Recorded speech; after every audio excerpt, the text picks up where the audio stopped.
the richest Nigerian, no, scratch that, the richest black man alive, went on a media war against the government. You know, it just screams what a time to be alive. For context, a few years back, I think this was 2021, Dangote reportedly sued and withdrew the suit afterwards against his mistress, known as Spikes, at an American court. What did she do? She shared a very private photo where his face was not fully visible, And I remember, around the blog at that time, I picked up this picture. I remember legal team reaching out to us, get have this picture taken down. And I know they reached out to a number of other colleagues in the business at that time. There's something definitely if you search, you will find it if you search on Google. And then there's a story where one of his best friends, Mr. Otodola, advising him to be a bit more active on social media. He packed the handle. I don't think there's been one update that has come from that handle. It's clear. Dangote shows the spotlight, enjoys his privacy, and just doing business in the background. But come 24, Dangote did the unthinkable. You he didn't just hold, one press conference.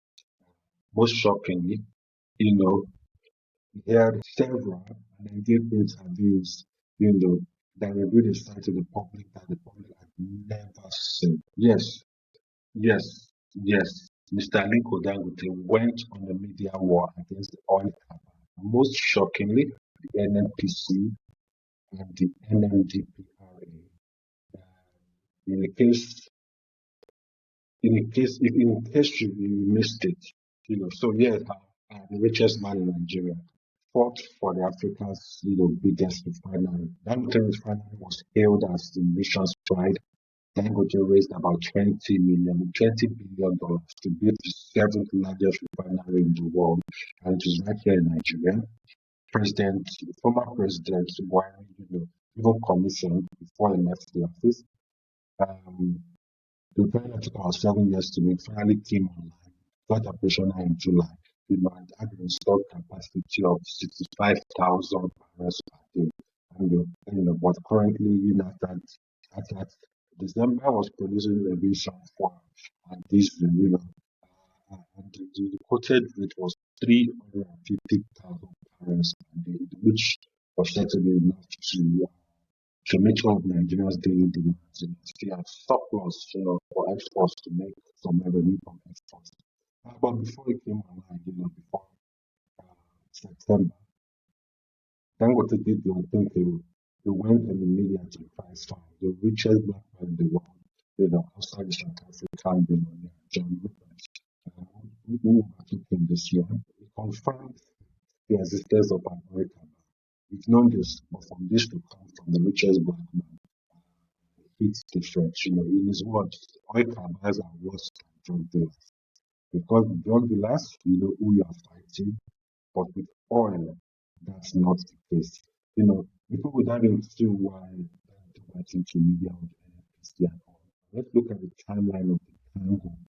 So, in March 2021, the Goodluck Jonathan administration awarded licenses to about 28 private companies, including Dangote Group, to set up local refinery as part of efforts,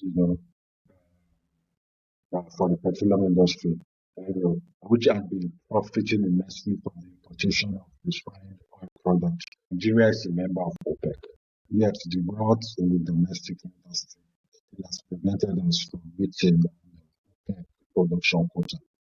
But picture this, in September 2024, the Dangote Refinery is expected to be by 8.5 million barrels and liters of petrol daily to meet Nigeria's oil demand.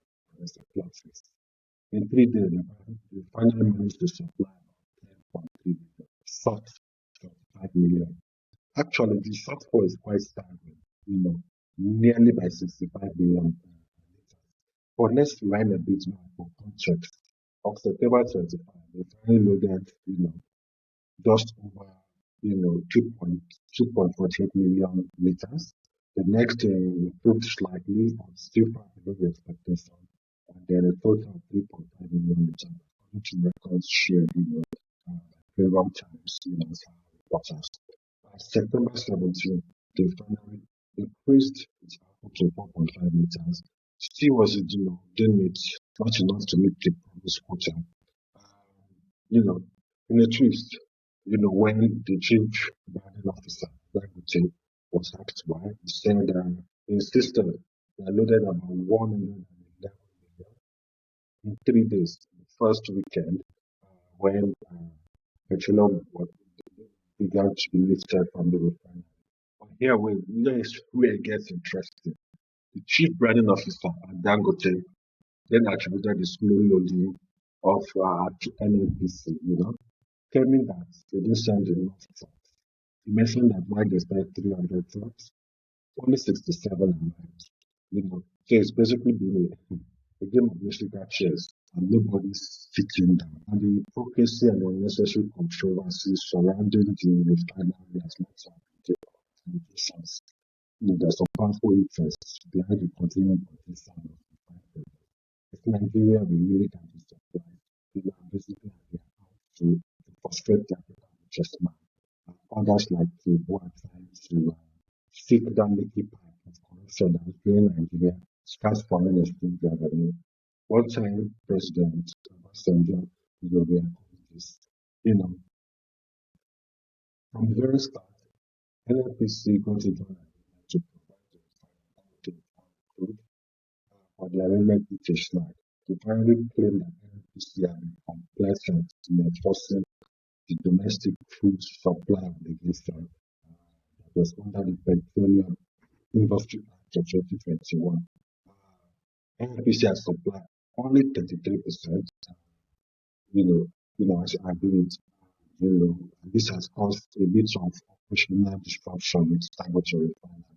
However, NNPC, the regulating body, counterclaimed this, these claims that came from the refinery, saying that they are supplying, is planning to supply over 29 million barrels to the refinery in the first half of 2024.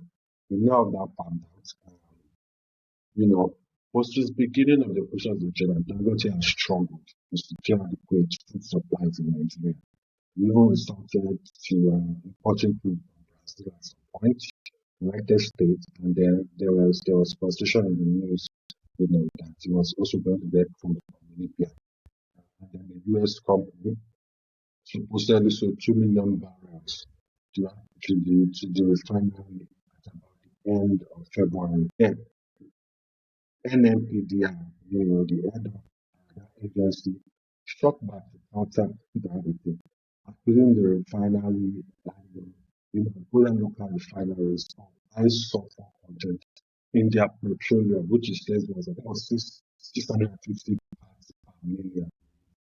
And also, the head, Mr. Farouk Ahmed, then claimed that the CEO of the refinery and linked to Dangote might be attempting to monopolize the industry, and a move that he believes was not safe on the country and in this sector.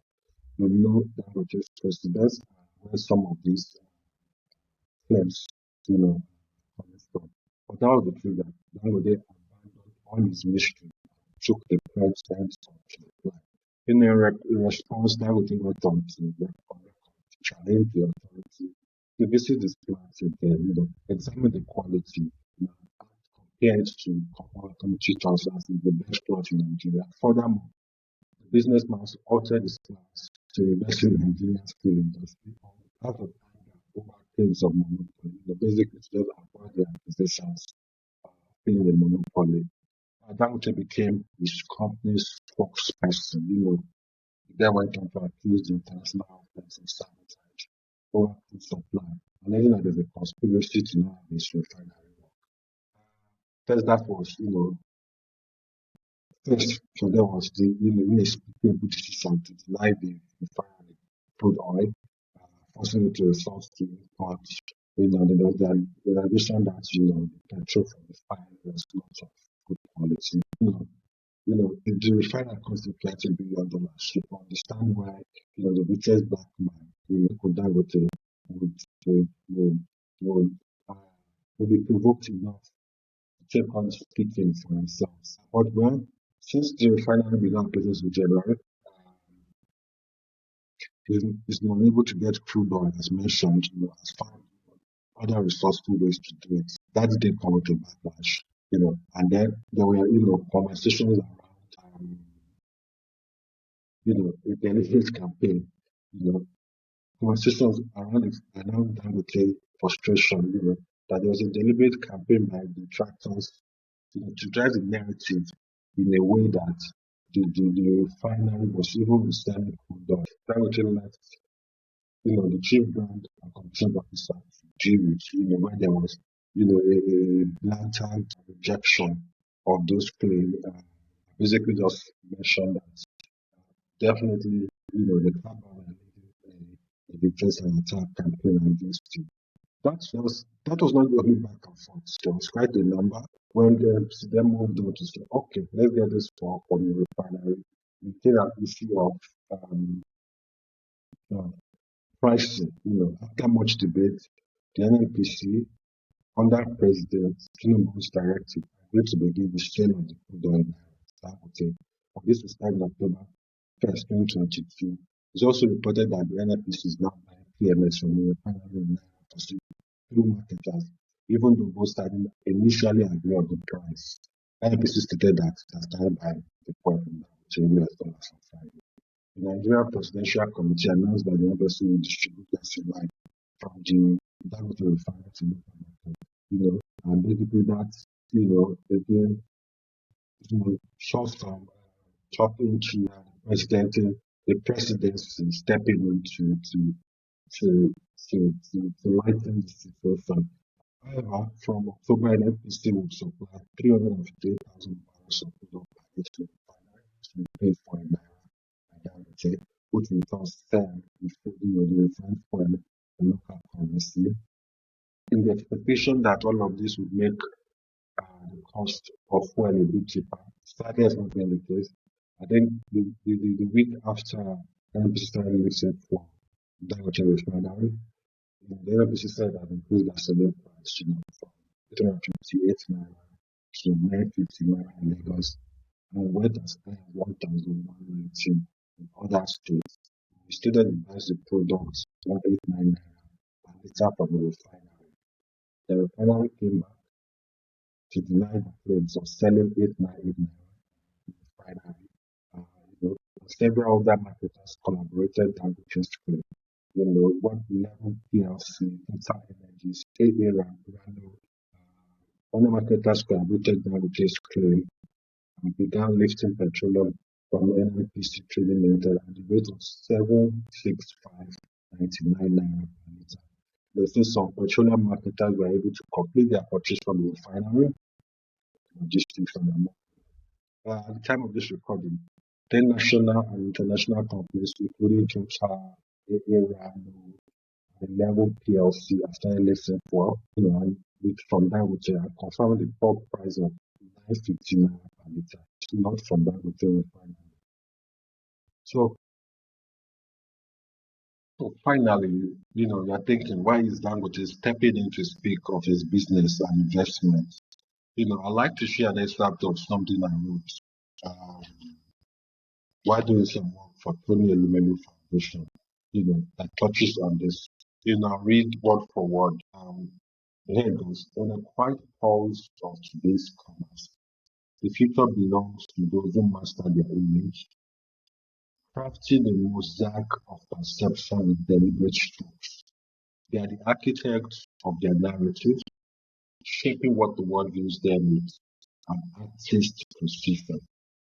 Their power lies not just in what they create, but in the channels they command. Reaching the voices that sway hearts and minds. They control the dialogue, guiding it like a river towards the horizon of endless possibilities. In this dance of influence, those who create their stories become storytellers of our own, building influence that echoes far beyond the present. And there you have it. My thoughts on why Dangote has to be the chief spokesperson and salesman, for his business, the guy's investment. Basically, this is the thing about Dangote fought back against powerful investors, corruption, and his systems seemingly rigged against his success.